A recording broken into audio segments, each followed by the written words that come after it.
Cours de mathématiques dans une école privée du Maryland.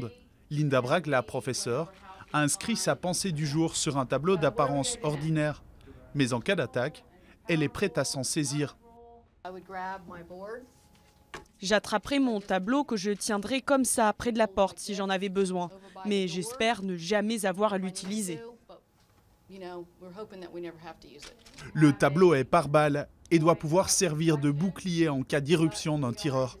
Dans cette école, chaque classe en est équipée. L'entreprise à l'origine de ce tableau est l'un des leaders mondiaux de la protection par balles. Elle équipe notamment l'armée et la police américaine. Depuis la fusillade de Sandy Hook, qui avait fait 26 morts dans une école en 2012, elle a développé une dizaine de produits scolaires. Panneaux mobiles, tablettes, bloc-notes ou encore ces plaques d'1,5 kg à glisser dans les sacs à dos.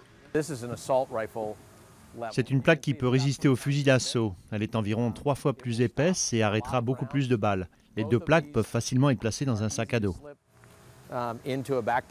Les prix varient de 75 $ la plaque pour sac à dos à 1 000 $ pour le tableau blanc. Dans l'école du Maryland où ils ont été installés, leur présence rassure en partie les parents d'élèves. Le simple fait de savoir que ça existe et qu'ils ont ça en classe, c'est un énorme réconfort pour tous les parents ici. Je pense que c'est une façon proactive de réfléchir au problème et de faire quelque chose plutôt que de ne rien faire. La fusillade, qui a fait 17 morts dans un lycée de Floride le mois dernier, a boosté les ventes de ces produits et relancé le débat sur les armes à l'école. Certains parents ne rejettent plus l'idée d'y voir du personnel armé.